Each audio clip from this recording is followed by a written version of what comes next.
Our theme on emergent care and community has covered all 4 fields of anthropology. And I would just like to let you know what our overall programming is covering for the academic year.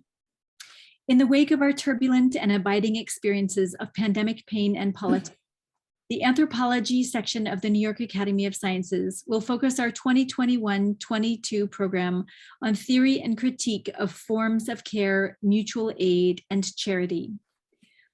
With this theme, we raise questions about possibility and solidarity in the face of entrenched social inequalities and racialized structural violence. With this theme, we honor 3 esteemed colleagues from our New York community whom we recently lost: David Graeber, Sally Engelmary, and Leith Mullings. We invite discussion of how communities develop and deepen forms of care for one another and our environment in times of crisis or under enduring conditions of suffering. How might care be reactive, adaptive, relative, and revelatory? How do emergent communities, both on the ground and in virtual spaces, stake claims to a future that expands and contracts in the space of solidarity? This conversation invites discussion of the politics of humanitarian efforts throughout the world in recognition of the reality that much community-based care emerges in the shadow of dysfunctional governance and the corruptions of neoliberalism. The global pandemic has highlighted the irony that care workers are often underpaid and even unpaid. Their exploitation is a symptom of structural inequalities accrued across generations. Against the centrifugal forces of capitalist modernity, what possibilities exist for radical mutuality in the future? What constitutes care as related to the social, environmental, ontological, or material? Rather than asking anthropologists to assume some kind of prophetic role, this series offers an opportunity to take critical stock of what tools and perspectives our discipline provides in terms of methods, theory, community engagement, and public commentary as we envision and imagine the new possibilities for reshaping society. And with that, I would like to turn this over to Christina Baines, who is the co-chair of the New York Academy of Sciences Anthropology section, and she will be introducing our speaker and our discussant for tonight. Thank you, Stephanie. So I have the pleasure tonight of introducing Dr. Marjorie Goodwin, who is also known as Candy.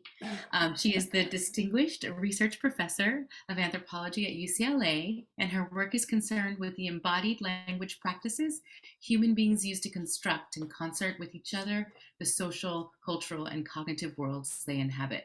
Much of her work has focused on the organization of language and interaction in children's peer groups, families, and workplace settings. And she investigates how children in peer groups elaborate and dispute their notions about moral behavior, including inequality, as they play together.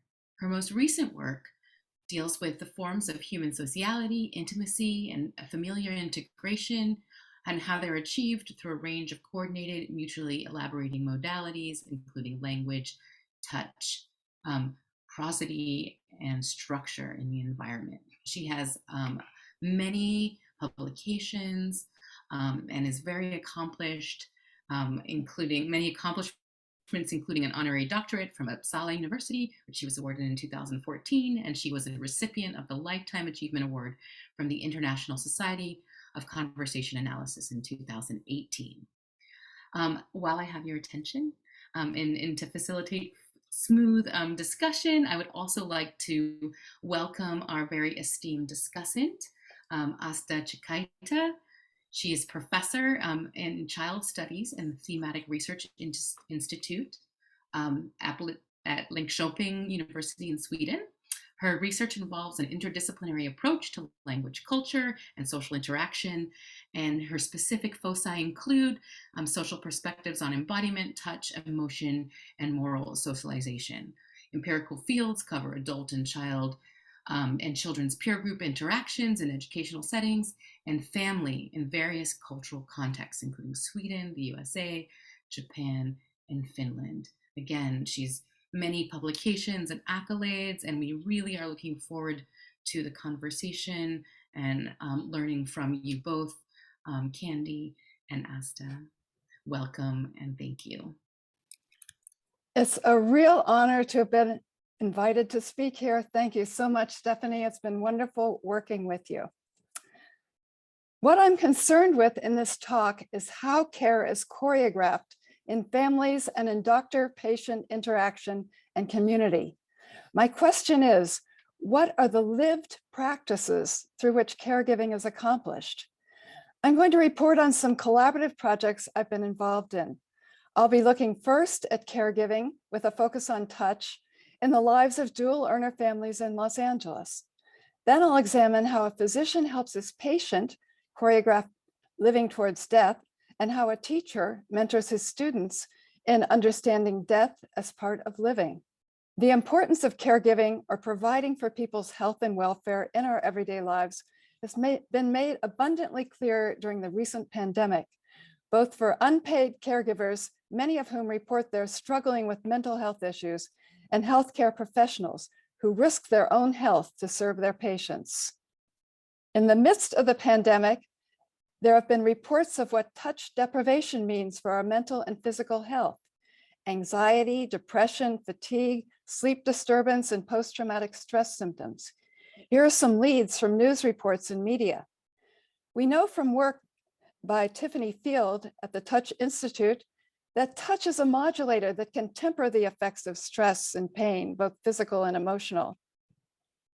The first study involves my work with the Center for Everyday Lives of Families, looking at dual earner families in Los Angeles. And I'm going to highlight forms of care and intimacy that entail relationships of touch. In my work on what I call haptic sociality, I've been investigating how intimate, affiliative, cooperative forms of human sociality are accomplished by hugs and through the intertwining of interacting bodies. I'm interested in how family members make use of culturally appropriate communication through touch, including the hug and the kiss, in the building of their intimate social relationships. And I realized that bodily alignments and entanglements vary considerably across cultures. Here I'm reporting only on families in Los Angeles. This work is part of the multidisciplinary project on everyday lives of families, directed by Eleanor Oakes at UCLA and funded by the Sloan Foundation. One object of the project was to understand how parents balance attention to their work and family in middle-class families. Our group in Los Angeles conducted field work with 32 dual earner Los Angeles families and filmed them 4 days on weekdays and when they got up to taking their children off to school, coming home from school, and until bedtime. The families were of various ethnicities, and there were 2 gay dad families. I assisted in the ethnography of the project and videotaping. We collected approximately 50 to 60 hours of interaction for each of the families over a week's time. And we made transcripts of interactions to analyze the patterns that emerge. There were groups of studying family interaction in Italy and Sweden simultaneously. I collaborated with Asta Cekaite, studying families in Sweden, to write embodied family choreography, practices of control, care, and mundane creativity. We're concerned with how family members conduct their routine activities through embodied action. We build from Merleau-Ponty's ideas that embodiment or corporeal intersubjectivity is a characteristic human condition. It's through direct reciprocal sharing of bodily experience that we know the world. Reciprocal touch creates social bonds, as for example, in hugs during greetings, as well as in situations of cuddling with family members. Bodies linked to each other through touch constitute rich fields of co-presence. Hugs can also be used to comfort children in distress and in reconciliation or making amends. In this example, a child has stepped on his mother's foot when told he had to do his homework. Mother warned, "If you touch me in any way that is not a hug, you're going to be in bed," because that is not the way we express our emotions. After this was said, Mikey moved close to Mom's body, and with arms outstretched, he hugged his mother, and Mom reciprocated by encircling her arms around him. Hugging it out provides a way of making amends in American culture.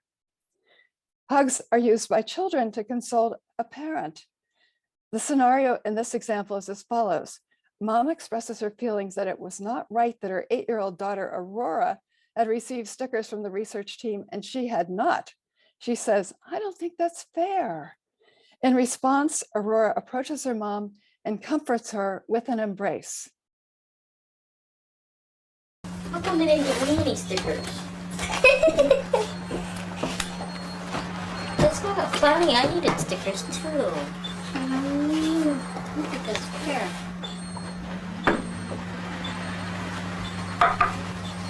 I think that was discrimination.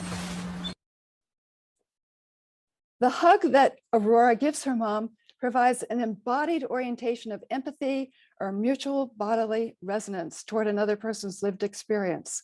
With this example, we see ways in which touch is used in attempts to remedy somebody's emotional hurt. Language and embodied action are embedded within entangled bodies. They are not separate. As Kendon states, every utterance using speech employs in a completely integrated fashion patterns of voicing and intonation, pausing and rhythmicities, which are manifested not only audibly, but kinesically or through the body as well. During hair care, bodies positioned front to back can quickly shift so that the two individuals are in close face-to-face proximity with one another, permitting forms of intimacy. Honey, we're gonna have to put your hair in braids tonight. Okay? It's all right. Let me see you. I love you. Aurora responds to mom's intimate bodily expression of love, caressing her neck and her I love you with an equally intimate and expressive high-pitched sound, an address term of endearment, mommy. Close encounters entailing language embedded within entangled bodies occur in interactions with fathers and daughters as well. This is one of the gay dad family.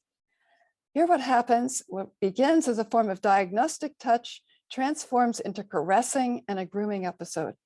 9-year-old Amy has attempted to get out of going to school by claiming that she's sick. And in order to determine if she's indeed entitled to stay home, Dad summons Amy and with diagnostic touch to her neck, begins to feel her neck and head, checking for fever. Dad begins to stroke Amy's neck as he asks her about how she feels. Positioning Amy in a configuration vis-a-vis him, Dad is able to closely inspect other parts of her body. Examining her face, he sees that she has a speck of blue on her eyebrow. This leads to a grooming of the speck as well as to some extended caressing of her hair and shoulders. Gentle strokes are closely tied to low and soft rhythmic cadences of each of Dad's phrases. Are you ready? Your breakfast okay? You don't feel warm. How did you go to the bathroom okay? You didn't go to the bathroom okay? What happened when you went to the bathroom? No. Okay. Well, I think you need to go to school. There's blue on your blue speck on your eyebrow. You need to go to school. And if you start to get a fever, you can come home. But the other day, your stomach hurt a little bit, and then it got okay. Okay. All right, but it's time to go to school. In this example, we see multiple features of well-being, health, grooming, and education, attended to by a loving father who overlays his verbal expressions of care with soft caresses. Next. Touch can also be used in providing embodied positive assessments of a child's achievement. When Amy comes home from school, she jumps excitedly up and down as she sees her dad, this is her other dad, Poppy, shows him the principal's award that she received for her school achievements. Poppy exclaimed loudly and excitedly, "You got an award!" This is followed by, "Yahoo!" Poppy applauds the specialness of Amy's achievement. The principal's award, that's no small award. Hello. What? Child will be my first award today. You got an award! Yahoo! For what? For what? For what? It's the principal's award. The principal's award. That's no small award. Congratulations. You were waiting for that, weren't you? So as Poppy says, congratulations, He initiates a strong embrace, which Amy quickly reciprocates. So we see emotional attunement to Amy's enthusiasm as Poppy reciprocates with appreciative, high-pitched responses and a hug. To review, we've seen the way that touch is important in a range of activities involving care, from diagnosis, caressing, grooming, expressions of love, positive assessment of a child's accomplishments, consoling and making amends through hugs. And the forms of care involving touch that we have considered are consequential for orchestrating a number of other activities in the family as well, such as supportive rituals, greetings and farewells, organizing play, using directives to get things done, learning new skills, and exploring the world. Through such actions, families build their own forms of family culture, ways of being in the world which are consequential for the well-being of individuals and community. Our everyday life, these small acts of care are critical for building our social ties within the family and beyond in other dyadic relationships, as the local, moral, and social order is shaped through these interactions. Now, in the second part of my talk, I'm going to deal with care and doctor-patient interaction in community. The focus is on a doctor's care of his dying patient and the patient's interaction with his community of students and colleagues. Here I'll be reporting on work I've done in close collaboration with Dr. Federica Raya and Dr. Mario Deng. The project is Living Towards Death, where Dr. Raya is the PI of the project, which was initiated to study the course of interaction between a cardiologist, Dr. Mario Deng, and his advanced heart failure patient, Charles Goodwin. Over 30 encounters were recorded. Next. The pandemic poses special issues for doctors. Emergency medical physicians are not used to seeing patients presenting with acute respiratory symptoms and then rapidly declining and dying at such high rates. Many doctors continue to be overwhelmed by a large number of patients whose conditions deteriorate rapidly. Next. With the pandemic, the ability to plan, to touch one's family members, or engage in many of the small rituals through which life attains meaning are attenuated. Often family members don't have the opportunity to say goodbye to their loved ones. Families can't even gather in person to mourn the loss of their loved ones. Next. People in the US have little experience talking openly about death. Doctors such as Atul Gawande, who write about their practice, have said that their training seriously lacked any focus on how people attend to their death. He writes, "I learned about a lot of things in medical school, but mortality wasn't one of them. Our textbooks had almost nothing on aging or frailty or dying. How the process unfolds, how people experience the end of their lives, and how it affects those around them seemed beside the point. The way we saw it and the way our professors saw it, the purpose of medical schooling was to teach how to save lives, not how to tend to their demise." I want to report on a different type of experience approaching death where intimacy was possible and immediate. This is because the patient, my husband, Charles Goodwin, who had heart failure and was later diagnosed with eye melanoma, did not die suddenly, but was able to plan how he wanted to experience illness and death over a 2-year period. I'm presenting an ethnography of experiencing death that involved a community of students and colleagues. Planning for death was made possible when Chuck became a patient of a doctor who practices relational medicine, Dr. Mario Deng.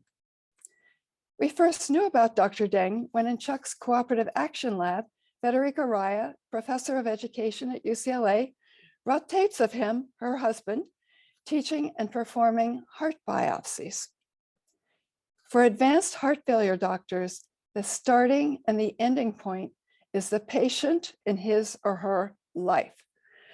Similar to other high-tech medicine, as Raya and Deng explain in their book, Relational Medicine, advanced heart failure patients, family caregivers, healthcare practitioners collaborate closely in a lifelong relationship, needing to confront complex decisions regarding treatments and death.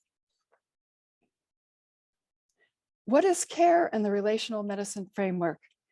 Raya writes that care for the other, someone thrust into a new and unfamiliar world, such as experiencing terminal illness in the case of my husband, emerges through the actions of the physician who assists the patient in developing a new sense of self, purpose, and a meaningful understanding of the path of becoming. Here are the primary participants in this doctor-patient dialogue: Dr. Mario Deng and his patient, Charles Goodwin.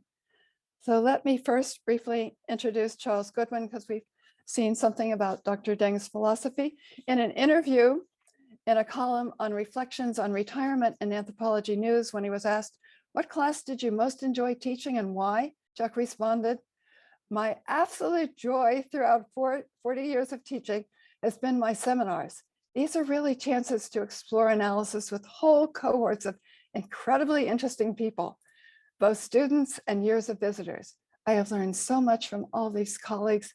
It's really led to important changes in my thinking." He also delighted in his cooperative action lab, where people presented videotape materials of interaction they were working on. Here, children's acquisition of language and gesture. Students and researchers came from around the world to study with Chuck. Next, when asked what he saw as his most important contribution, he talked about his work on the social life of aphasia. His father had a stroke in his early 60s that left him with a 3-word vocabulary: yes, no, and, but he nevertheless remained a powerful speaker for the rest of his life. Chuck felt that showing people what Chuck could do was important for opening people's minds to the varieties of ways of being human. And many times during his illness, Chuck said that his ability to carry on in the face of terminal cancer was in part influenced by his father's example. His father accepted his condition of global aphasia and had an active life for 19 years after his stroke. He refused to let things get him down. So when Dr. Deng asked Chuck if he'd like to participate in the project on advanced heart care doctor-patient interaction to be taped, he had no hesitation, because he spent most of his career videotaping naturally occurring interaction, and in the case of his father, appearing on tape. So Dr. Raya Deng, Chuck, and I embarked on a project which is entitled Living Towards Death, documenting the course of Chuck's interaction with Dr. Deng over 2 years. Dr. Deng cared not only for Chuck's medical concerns, but his psychological concerns, including his fears about cancer and dying as well. So what's different about advanced heart failure patient care? One thing is the way that the doctor starts the medical encounter, asking, "How's life?" With the open-ended question, we can see how doctor and patient work together to produce a narrative about living towards death. The patient can elaborate a story of their experience in an extensive turn of talk. The doctor can respond or comment in a variety of ways to the patient's narrative. A second way that the medical encounter differs is that there's an incredible openness in talking about death. In our very first meeting with Dr. Deng in March 2016, 60 minutes into the meeting, after discussing the mechanisms, management, and prognosis of heart failure with preserved ejection fraction, Dr. Deng introduced talk about the inevitability of death. Play.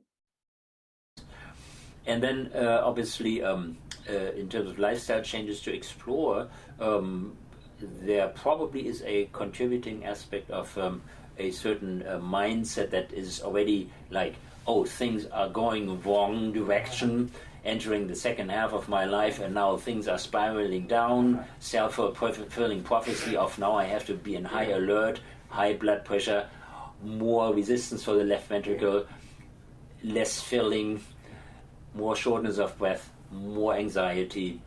And can one get into that in a meaningful way? Yes, one can.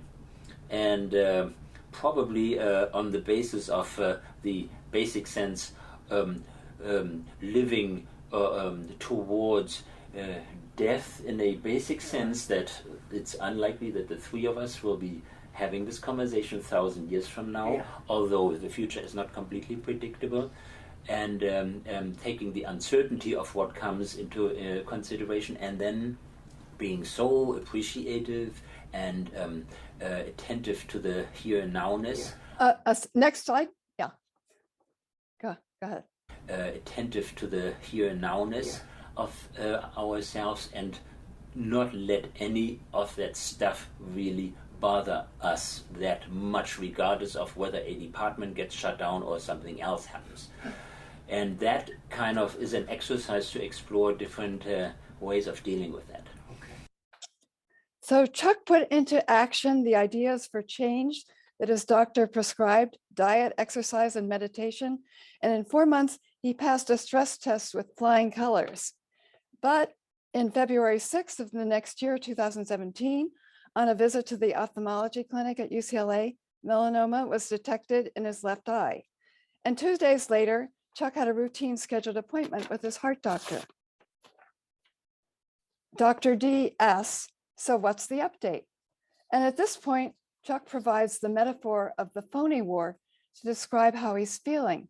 The phony war, October 1939 through March 1940, is the name for the early months of World War II after the German conquest of Poland in September of 1939, when there were no major hostilities or land operations, but people were waiting. For Chuck, it means a period of waiting, anxiety, impatience, with little certainty what is going to happen. Okay, so about this, one way to say is, I haven't looked on the web or anything. The comparison, I think it's perhaps a good comparison, is the phony war at the beginning of World War II, when everybody knew the Germans were going to attack, but there was that period in Paris when nobody did. So I've just been sitting somewhat in a state of shell shock and not yet wanting to know the road we're about to venture on. I mean, I'm concerned, obviously, in many ways. I'm concerned about dying. I'm concerned about the nature of the treatments. Obviously, I don't know if I'll lose an eye, if I'm going to have an awful lot of chemo or something. And also, I realize I'm concerned for Candy. Okay, so Dr. D responds by providing a linked, or what Sachs calls a second story, that involves how his wife Federica felt when she discovered that she had breast cancer. That's actually how Federica felt when she texted me and when I called. And with his tied or second story, he appears as a character in a similar story of encountering the news of cancer, which hits suddenly and destructively like a bomb.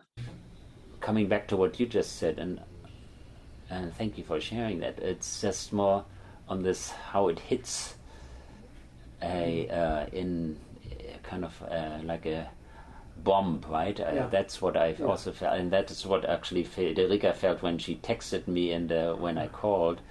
It was just this. That's the first thing, and then you transform this into a plan, and that's ongoing. And obviously, we're here, so 24/7 to about this, to talk about that, and so I think this uncertainty time is really the difficult to until tomorrow, and then let's talk tomorrow. You've got an 8:30 appointment or so in the morning. Oh.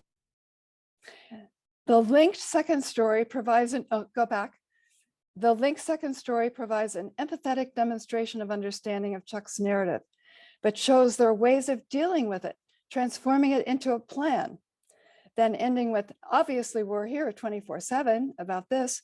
Dr. D provides the assurance that he'll always be available for consultation. And in fact, he gives all his patients his personal phone number. Okay, that's okay.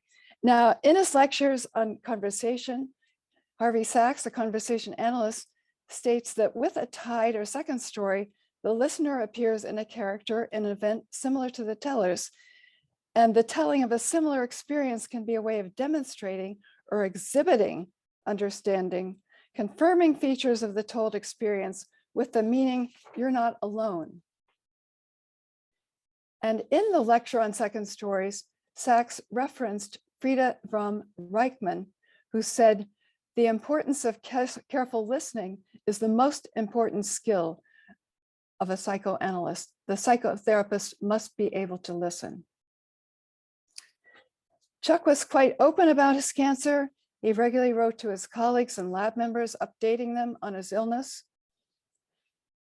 And when he found out that he had the worst form of melanoma possible, he wrote a colleague contrasting his experience of interacting with the oncologist and his heart doctor.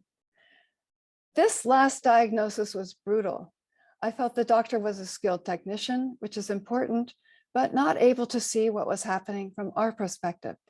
One thing I mentioned in my note, he said I was at stage 2. I had heard about other cancer patients being at, say, stage 2 of breast cancer, which has at least 4 stages and coming out okay. So I asked him how many stages. He seemed a bit exasperated at my stupidity. There are only 2 stages.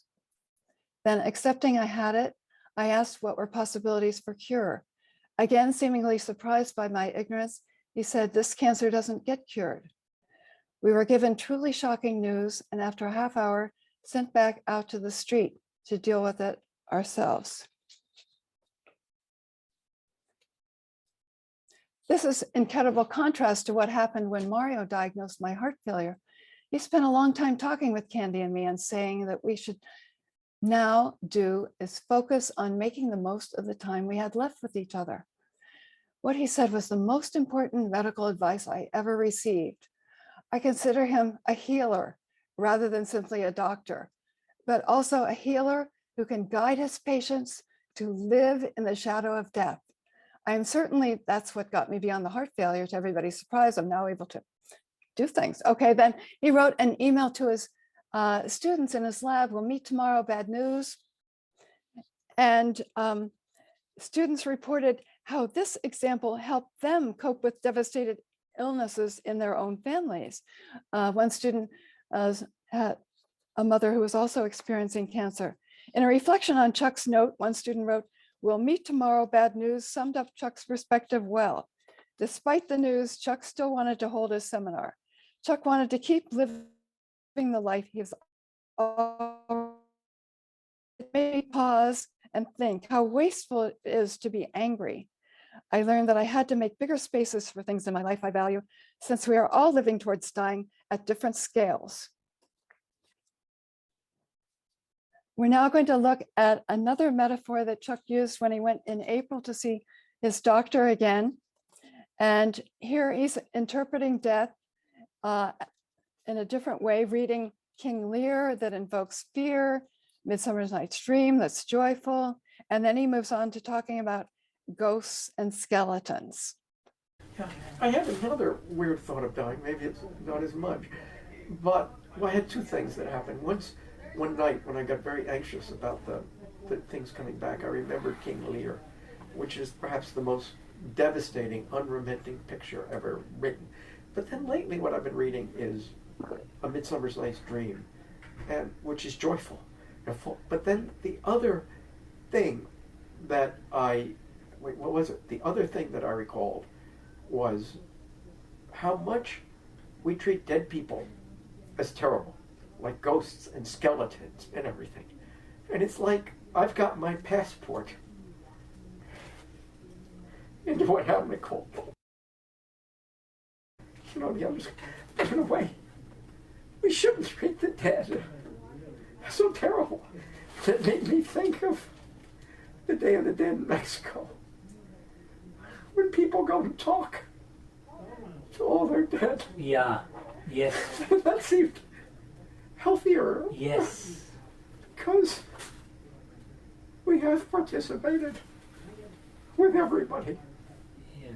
And not that I believe in ghosts or afterlife, but it should be that there's this continuity. Sorry. Yes. But as you can see, maybe. Okay, just by way of some background, we had been to Day of the Dead in Oaxaca in 1985 after my father died, wanting to understand how death is dealt with in another culture. And so he contrasts the way death is dealt with in US with how it's embraced in Mexico in this passage. Next. No. Okay. He explains that he's been attempting to keep a tight grip on things, which have become quite emotional. He constantly puts out a metaphor, like a tight grip, that then can be commented on or even challenged by the doctor. But as you can see,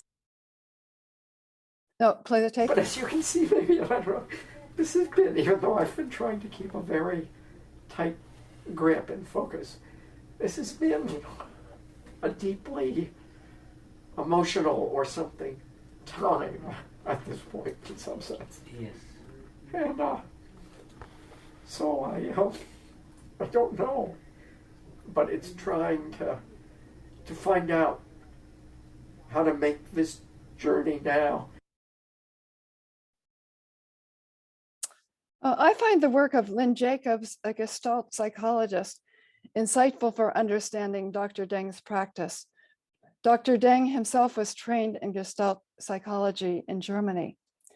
She states, every experience we have, including that right now between us, is co-shaped or co-emergent from what I bring and what you bring, along with our setting, our task, and other aspects that go into comprising our situation. Your emergent subjectivity and mine are utterly interdependent. The developmental trajectory of our patients relies on the quality of the relational supports for development that adhere in the therapeutic relationship. One of the most significant relational supports is emotional availability, our emotional attunement and emotional responsiveness. So in what follows, we see how Dr. Deng is attuned to the emotionalities in Chuck's talk. As he said in a lab when we were going over the tape, getting a tight grip of my living towards dying can only happen if that other person helps me be in that space without being violated. It's a hugely vulnerable space for those participating. I'm actually very grateful that this is happening right now, you know, for all different reasons. One of them is really that life is happening this in this way. What I find really important is that in this emotionality, I think this is so much paired with our condition. It needs to be this emotionality, this, in quotation mark, Goodwin, try to hold a tight grip. Let's ask ourselves the question, what's the goal of holding a tight grip? It's not easy to find an answer, really. No, one thing I do think, and I don't know if this is a tight grip or not, one is not to go into panic. And so In the task of living towards death, Dr. D asked him what's the point of a tight grip, of suppressing emotionality is appropriate. And this moved Chuck to have more focus, to articulate what really matters for him. And we can hear the shift in Chuck's voice from crying to a modal voice. Now, what's going to happen next, I'll just summarize. When the doctor offers his foundational theory of the unity of mind, body, and person, and the importance of this for healing at the level of the body and the immune system, Chuck interjects and provides his own ideas of what's relevant. He describes how he's led his life dedicated to his students and me. He says, that's the present that, you know, full of love, care, and the greatest happiness I've had, and I'm still having. And that's important. That's not everybody has this in some sense, he says. Okay. Now at this point, suddenly Dr. D reaches for Chuck's hand. I get out my cell phone because I want to capture this incredible moment in which touch is as comforting and compassionate as a parent's embrace of a child in the midst of a child's trauma. Dr. D transforms talking about the tight grip on emotions into an actual grip that anchors Chuck in a new space for facing and talking about death. Dr. D provides a future scenario of how Chuck can envision his life as not fading away, but rather as continuing on with the help of others who keep his vision alive. there too. Yes. Yeah. And that is where the question becomes, what are the entities of importance in our living in this world, being in this world? It's on one hand, oneness in the abyss of emptiness, of the irreversible absence of the potential of living. On the other hand, it's the dyadic oneness of two, Right. in which all our transitionary being is in a way eternalized, because that other person carries me as a dyadic unit. Yeah. I am being in that other person. Right. So as he states, the other person carries me. Dr. D guides Chuck to imagine a move towards his own death where Chuck is not alone, but accompanied. And Right. next, okay, not yet. Okay, back, go back one. Okay, Dr. D commented, There too. no, the next, just show the next slide. Okay. Dr. D commented on a seminar that he is imagining his own process of dying while Chuck is talking about his. Here, Dr. D describes the scenario of his own death in the form of a hypothetical story. Right. That is a strange phenomenon. Why do I conceive myself in my last hours in Federica's arms under the trees in Novida Place? Yeah. Just fading away in her arms? Okay, and this vision actually became a real guide as Chuck died in my arms at home. Dr. D continues to elaborate his vision of a life persisting in a transformed way as part of a larger whole. Chuck agrees, but he has one hesitation. You'll see.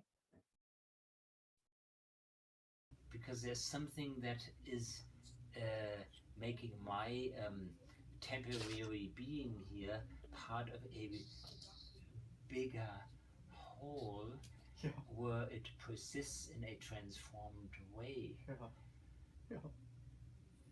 Yes, and it does. The only slight side of that, for both your image and for mine, is I hate to leave Candy alone. Okay, Chuck carries further his interpretation of what's meaningful. He invokes the Day of the Dead, which is joyful. In the Mexican tradition, the dead do not disappear, but they're present. He also invokes Gregory Bateson, whose work continues to stimulate people despite his physical absence. Bateson is immortal with his writings, and Chuck adds that he lives through his students. Thus, Chuck begins to elaborate features of his life and person, which will continue after death. He exists within a framework of loving people. In the encounter, Chuck describes Dr. D as his guide, is Virgil, assisting him in his living towards death. And I realize I'm taking you beyond what's required for you as a heart doctor. You're becoming more general. I mean, the metaphor I had is not so bad. It's like a Virgil in the Divine Comedy guiding Dante through this horrible voyage into hell. Dr. D engages the patient in building a narrative, carefully listening and recruiting what's relevant in Chuck's life and anchored in it possibilities for a cohesive sense of self, facing death as part of living. Now, on multiple occasions, Chuck continued to engage in interaction with his larger community. This is later on the same month at a retirement party where he had the opportunity to express his deep gratitude for interactions with colleagues and students. It was in a way an expression of saying goodbye to his larger community. And that we've been part of this incredible community, all of you. And I see this as a community, you could say thinking, but that's too dead. A community trying to look intensely at what it is to be human. A community that we grow and build from each other, both intellectually and personally. Next slide. By February of next year, cancer had spread throughout his body. And to characterize the experience he was having and feeling, Chuck once more invoked Shakespeare, whose works he loved. I am entering the world that Hamlet described as engendering dread, the undiscovered country from whose bourne no traveler returns. I have at least 1 foot in that territory and want to report what I find. I do not think that what I write is grim, but reports of the work to inhabit a joyous presence and to experience it fully, not in the abstract, but as daily experience. I want to at least leave a record of what I'm experiencing and hope that it might be useful to others. If not, no problem. I am beginning to see inhabiting the present with love as one of the tasks of life in a way I never did before. So he continues to write and update his students. My tumors are getting larger and spreading. I will meet the lab this morning, and as long as I can, I love it and it sustains me. This is how I feel in my relationship with all of you.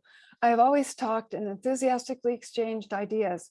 I hope some of these will continue to grow in your own way in your own work, not copying or citing me, but as part of a continuing dialogue and exchange. I want all of you from whom I've learned so much to continue in your own diverse paths and hopefully approach both the materials you're working with and the lives of people in them with a sense of awe and wonder at discovering the richness of what they are doing. Okay. Next. Now, reflections on this note. In reflecting on this, a lab member wrote, Chuck was showing us that by being part of an ongoing community that lives on without you, your own death becomes less tragic and final.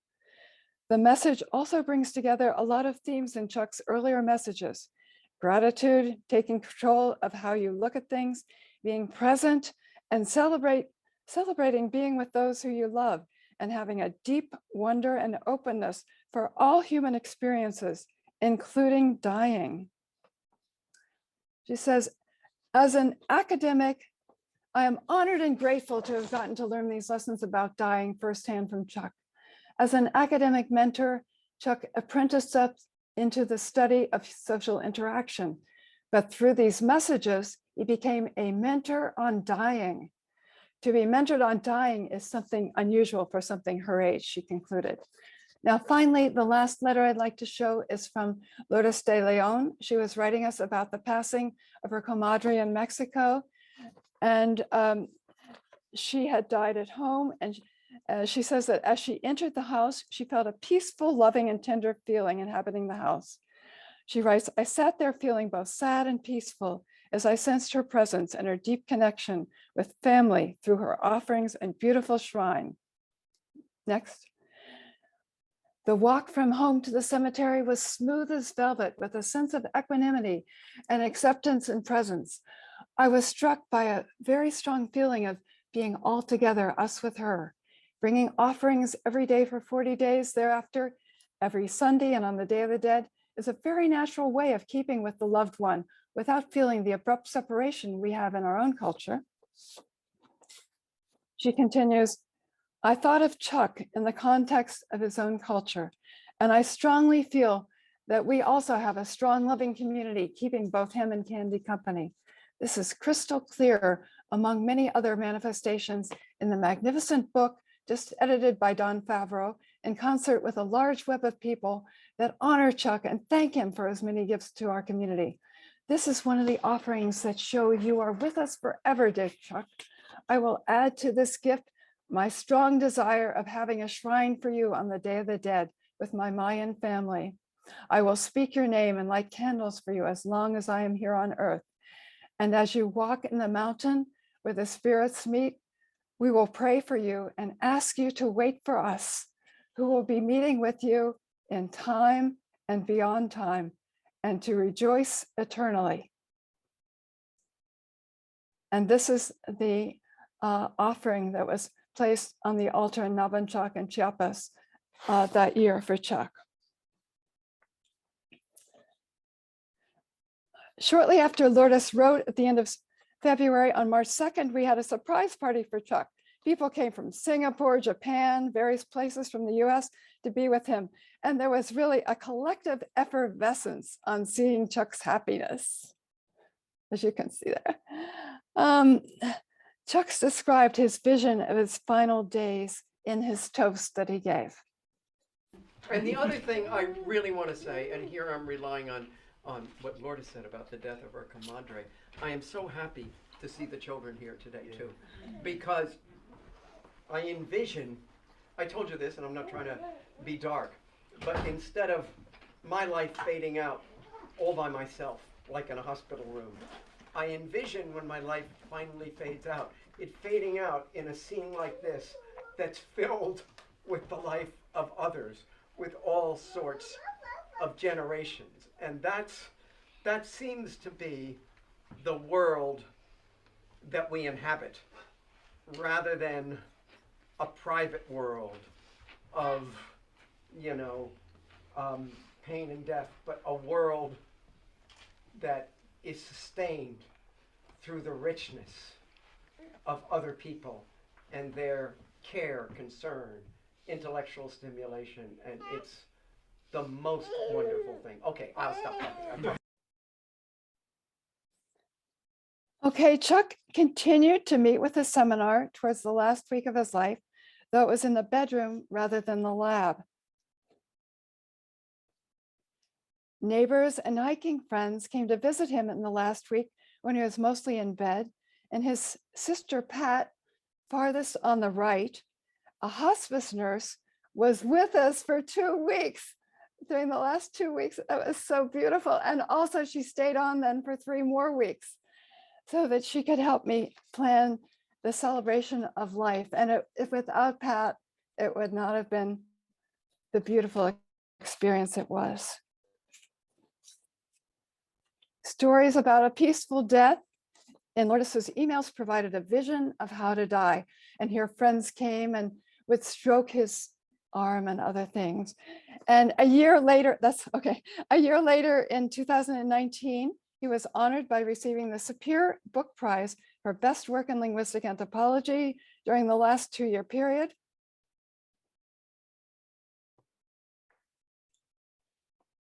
Passages from Being Peace by Thich Nhat Hanh provided for me a vision of Chuck always being with us. A friend of mine has been taking care of her 93-year-old mother. The doctors say that her mother will die any day. Recently, she told her mother, "This body is not exactly yours. Your body is much larger." My friend continued, "When you were young, you were able to teach many people how to cook and do many other things. You made people happy. Now we are doing the same things. We are continuing the work you have begun. When you were young, you wrote poetry and sang, and now many of us write poems and sing beautifully. You are continuing in us. You are many beings at the same time. This is a meditation on non-self. It helps her mother see that her body is just a small part of her true self. She understands that when her body departs, she will continue in many other forms." And the lab continues to meet every 2 weeks on Wednesdays, transitioning to Zoom with the onset of the pandemic. And with weekly exchanges, new possibilities for collaboration with colleagues on 5 continents keep emerging. There's an altar in my kitchen where Chuck is remembered, and here we see Norma and her daughter Maggie. As Mario Deng commented, the gift of making his dying as part of our living allows us to remember his dying not as a denial of living now, but as a condition of living now more richly. And that becomes a universal concept of being human. Thank you. I think that maybe we will transition to the next part. And of course, it's very it's not an easy task, but we will try to have a dialogue about Candy's presentation. And thank you so much for this both thought-provoking, also very inspiring and very rich talk. And I see that it's both intellectual, emotional, and also existential treat, and also a space for us where we can reflect upon very multiple aspects of human sociality and also of care that is the focus of these talks. And as I said, it's not easy to continue, but maybe we can move on to a dialogue about at least some of the themes that feature in your talk. And those concern both immediacy and care, relationality, intimacy, and closeness in these multiple social interactions and in various relational constellations, both in face-to-face touching encounters in families, as you show, and also between doctor and patient, incredibly invaluable conversations, and also in written dialogues with colleagues and scholars. And one of the aspects that I was very intrigued, and I think that was very important in your presentation, is this relation between individual and community, and maybe also individualism as something different from being and living as a part of community. And one could say that what you show here today is not a living trajectory of an individual who is shouldering life and death from a solitary perspective of existential loneliness and responsibility.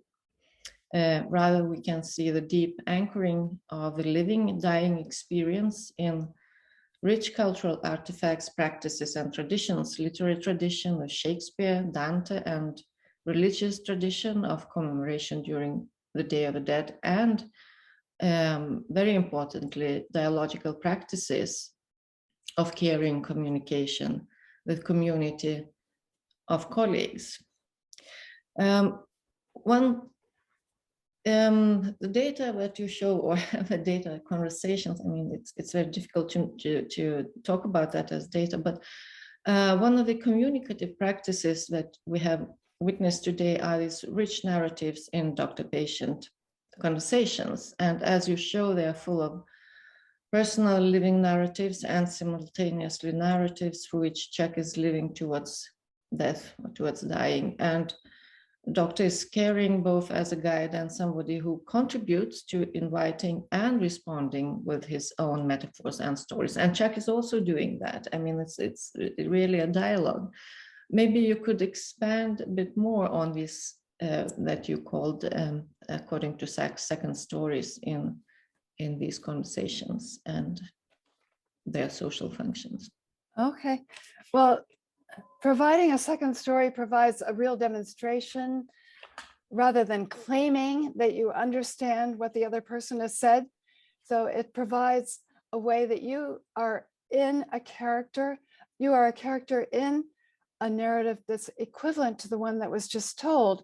And so you have a way of showing how you see yourself as being in a similar situation. And that provided a lot of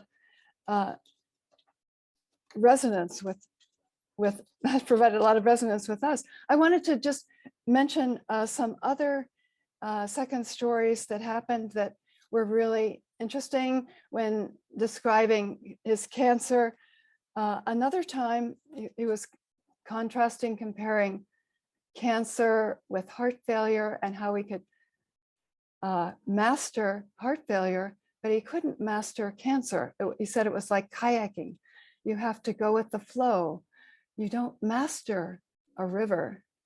You just go with it as it's ongoing. And then in response to that, Dr. Deng provided a story about his wife where he talked about how Federica made the cancer her cancer. And she said it was a time when she was taking walks, when the immediacy of dying was very apparent.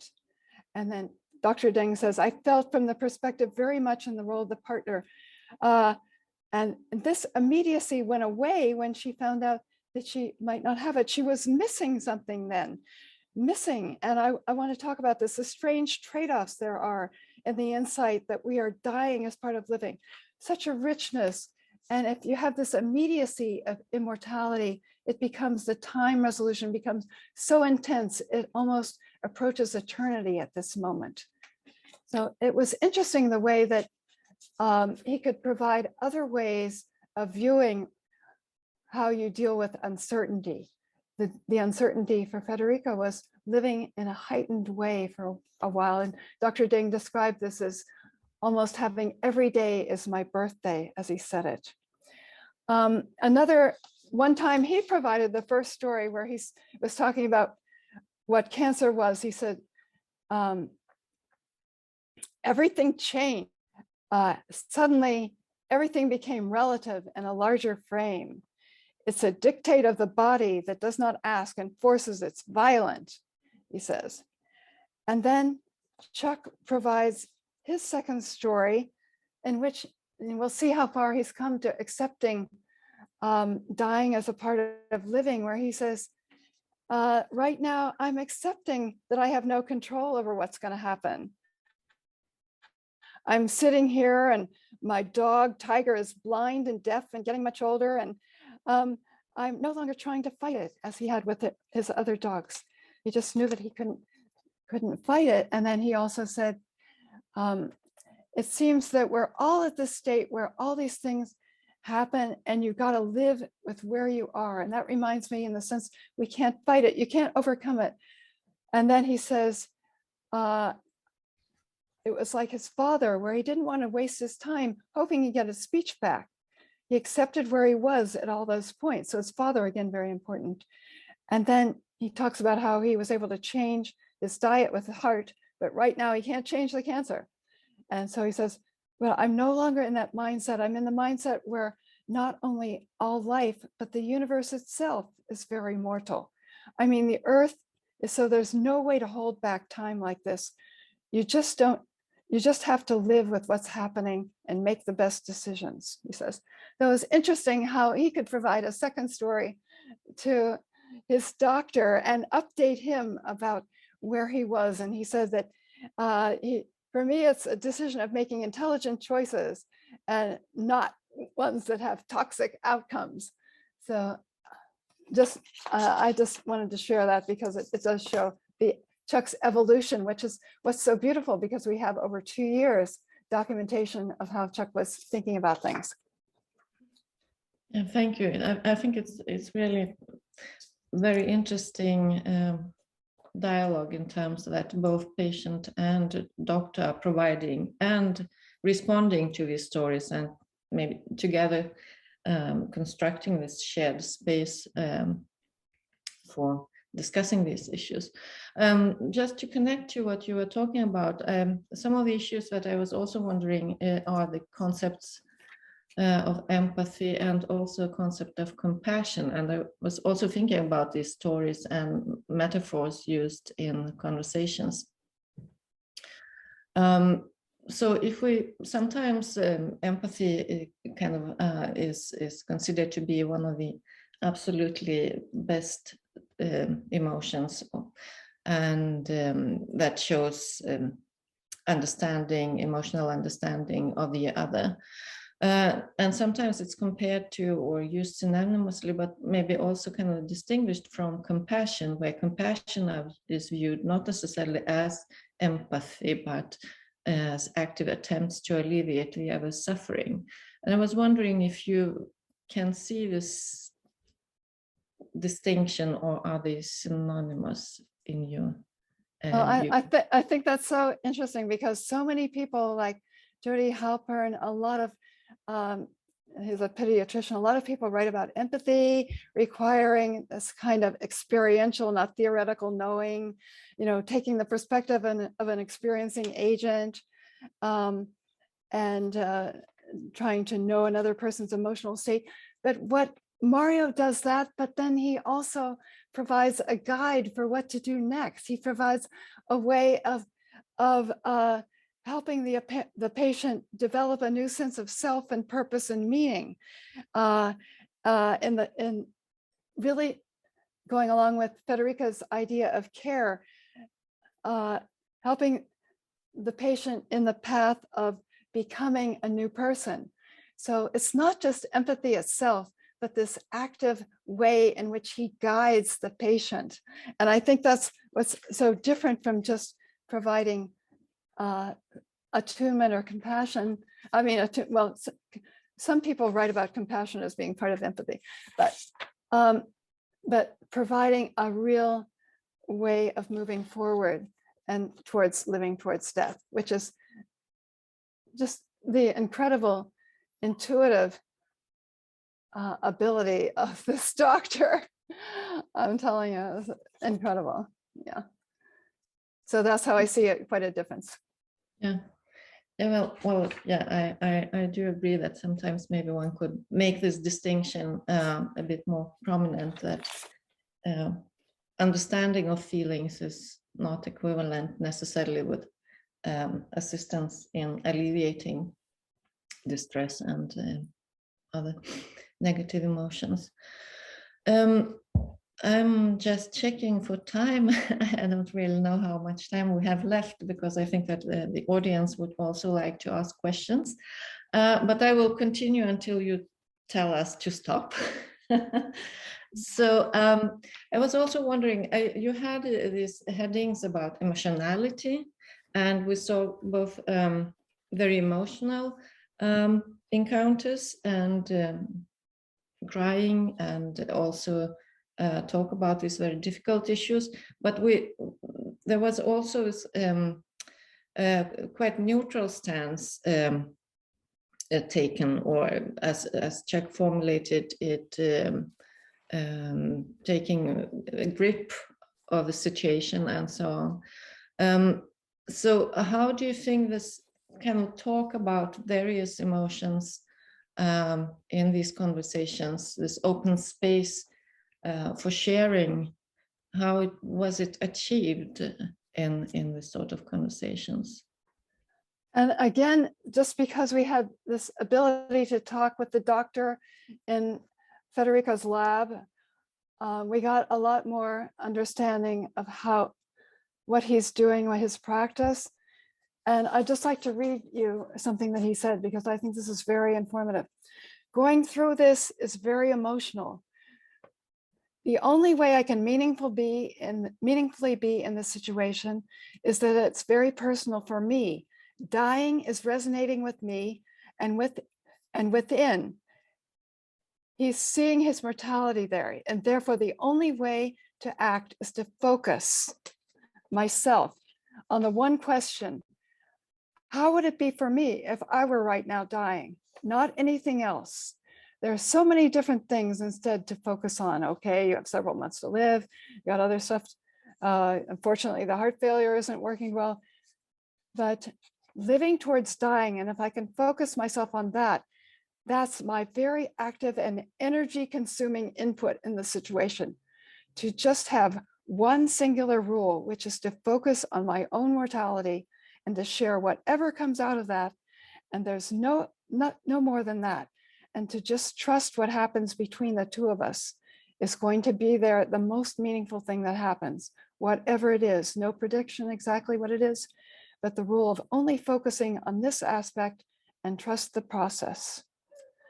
And I think, it's this intuitive sense that the doctor has, through many times of helping people, that this is possible. So I would say that sharing emotionality depends upon, this attunement to and putting yourself in the position of another person. Yeah, and that leads me to another question, which actually deals with methodology. So now we're getting into a bit more prosaic issues, but could you tell more about your research methods and also their potentials for examining both human sociality compassion and specifically care, because you use various kinds of data with your ethnography, you have written narratives in emails and so on. So what are the methodological advantages of looking so closely at talk and social interaction? Yeah, well, if we have the actual transcripts of the interaction as they played out, we can begin to look at voice quality, we can look at intonation, we can look at so many things. The first thing is to have these accurate records, which Dr. Deng made as part of the project that Dr. Raya envisioned. So having these records throughout many different occasions, some were at his home, some, you know, he was the consummate anthropologist, always wanting to gather data and very carefully being able to store it so that it could be retrievable. So the first thing is to have the actual lived experiences, not reports about it. But I love the reports that the students have that they give back to us about how they're making something out of the reports that Chuck is giving in the emails. So they're writing back their own experiences of things. And I think that's, I think that it's, and then having the session where you're going over the data with the doctor, with other people who are interested in these kinds of things, to get the broadest possible vision of what it is that is going on in the interaction. I mean, just the composite, and that's very much of the way that Dr. Raya works, is having these cogen sessions where all the people involved, the patients, the doctors, the nurses, all get together and provide their understanding to contextualize what's going on. So all of these things interact with one another and form a composite picture. And because Chuck was so wanting to document everything that was going on himself, you know, he would write very explicit emails. And I think one of your other questions was about, I'll just read this because I like this part, about touch. So Chuck was actually documenting his own tactile sensations at various different points. Whoops,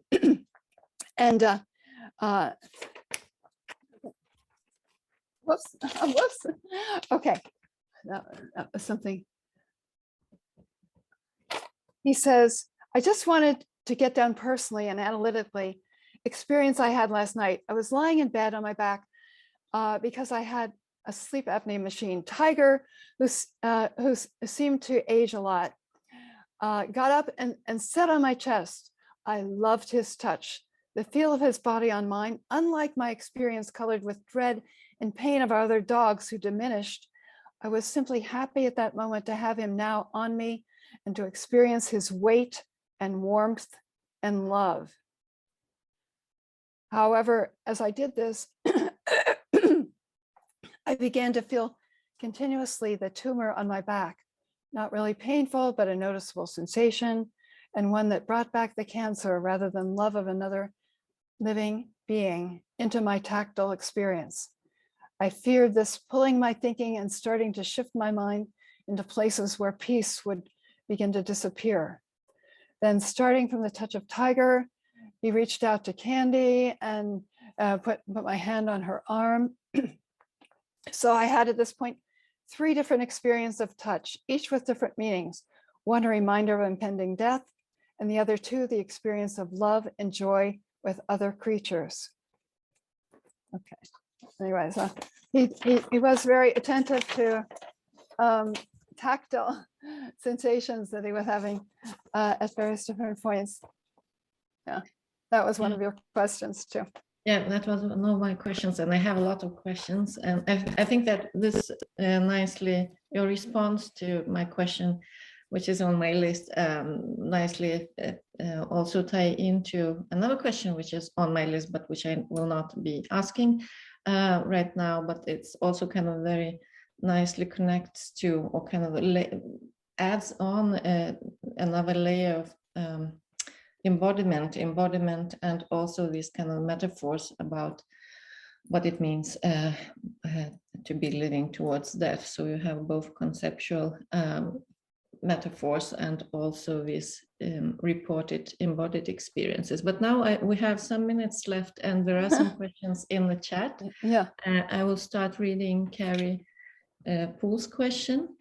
Your husband's cardiologist is exceptional. Has your research been shared so that other physicians may follow suit?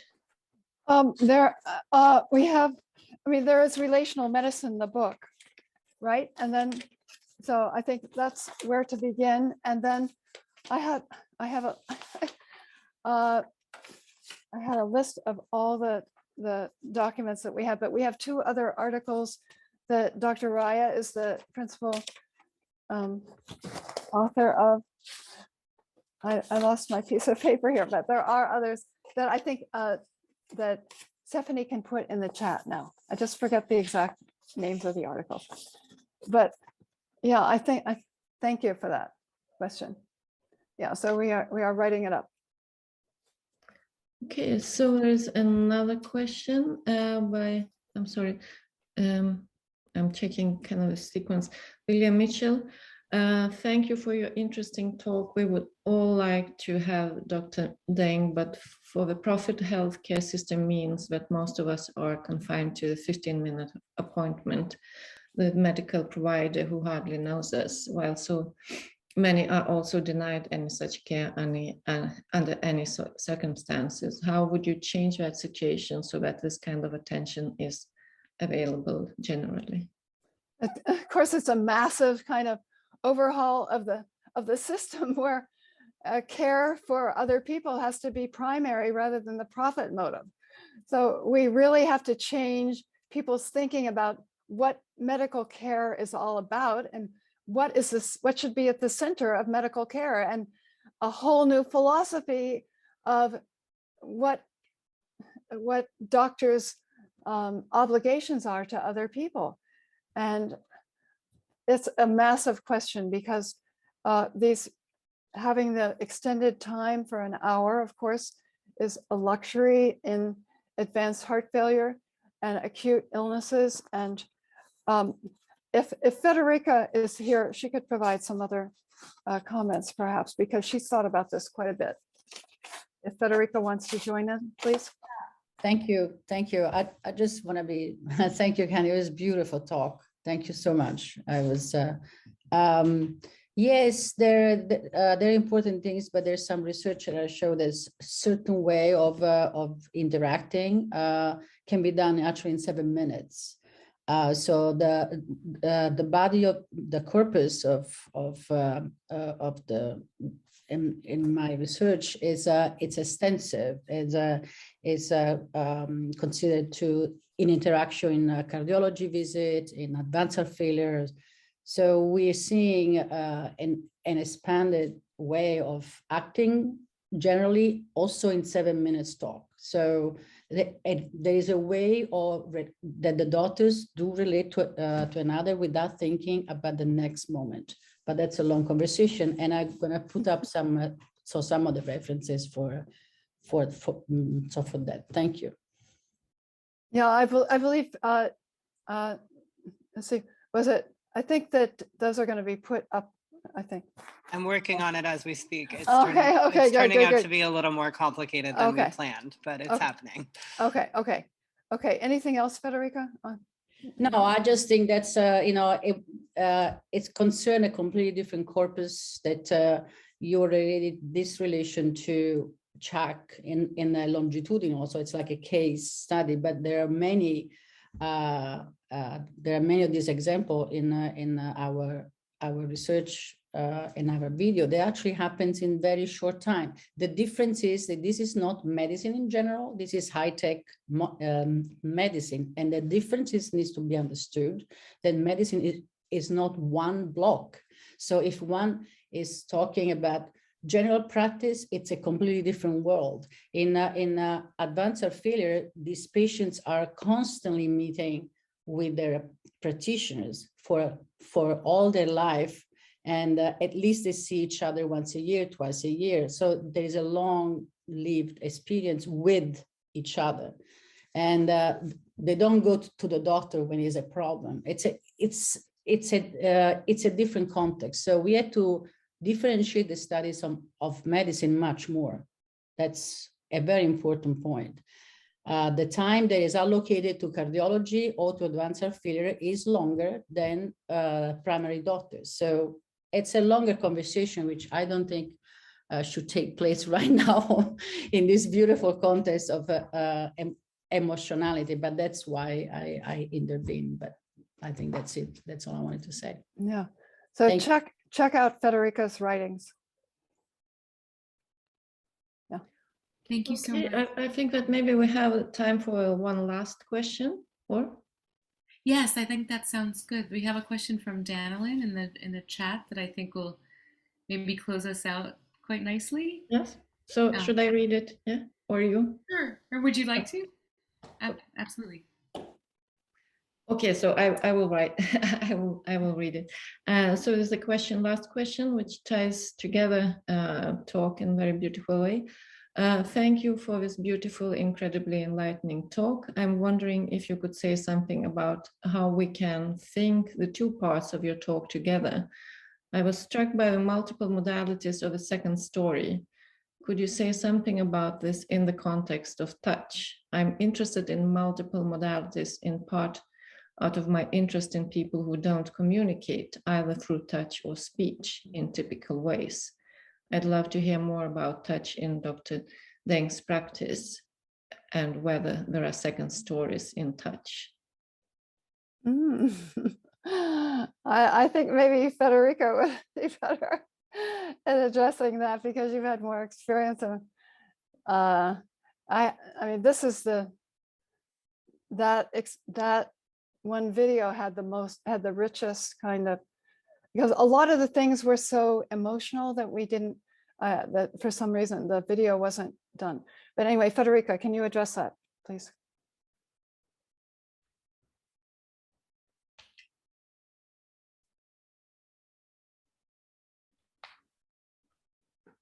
We can't hear you.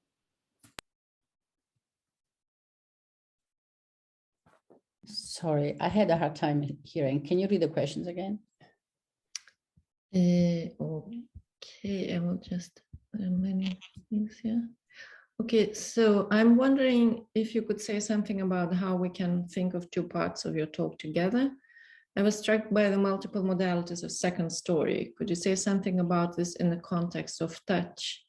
I'm interested in multiple modalities in part out of my interest in people who don't communicate either through touch or speech in typical ways. I'd love to hear more about touch in Dr. Deng's practice and whether there are second stories in touch. So the only things that I can add, but I think this is a beautiful question for Candy, is that yeah, there are we are working on this touch view of this practice, but also in absence of touch, how this way of being there for the other person can happen in telemedicine, which is also a big issue that Candy talked about it before. So maybe Candy, you want to really take the first part of the questions for you. This is really for you. I'm kind of overwhelmed with the question. Of course, you know, a lot of the work, I mean, as far as multimodality, that's the way to go in all ways. I don't have a really profound answer right now. Well, Candy, you've done such a beautiful job weaving together narratives and images and personal histories and existential questions, political issues of access to medicine, who is deserving of or can be a recipient of this kind of very tender end of life care. You have been incredibly generous about sharing the story of moving towards death with all of us. And I think we feel mentored by him and by you and by Asta and by Frederica. This has been an incredibly illuminating and intimate, generous discussion. And we are so grateful that you were both able to join us tonight. Chuck is very much here, right? I think what he was aiming for in terms of sort of envision. Right. I mean, that's what Federica, Asta, a number of people feel, that he's there, Lourdes. Yes. He's so present with us. Susan Perry. Thank you for bringing us into his orbit, into his community, into your communion with him and your life with him, and for bringing us into your research network. Yeah. To be with you tonight. So it's very awkward and difficult to applaud on Zoom, but I think we can all join our hands together, or give little finger signs that we applaud this incredible endeavor, and we're so grateful to you for presenting it and sharing it with us tonight. Thank you so much, Candy. Thank you, Asta. Oh, thank you for allowing us to present this. It's the first time for really presenting the video and putting all these things together. And this has been a gift. And I can say to the audience that Candy has been working on this since last summer, this presentation. She has been working on this for many, many months, and it was beautifully woven together. And we're very grateful that you shared it with us tonight. Thank you. Thank you, everyone. And we have a few minutes, right, for people that want to hang out. We do. I would just like to let everyone know that we'll be hosting Robin Nelson, who's a biological anthropologist, on the 28th of February on Zoom, again from 6:30 to 8 p.m. Eastern Standard Time. Her talk will be called Imagining Care at the End of the World. Both of these talks clearly fit in with our theme, which is emergent care and community, trying to make sense of the world that we live in, and to seek the ways that we can build together towards a more harmonious and supportive future. So Candy and Asta, thank you for being here. And thank you all for joining us tonight.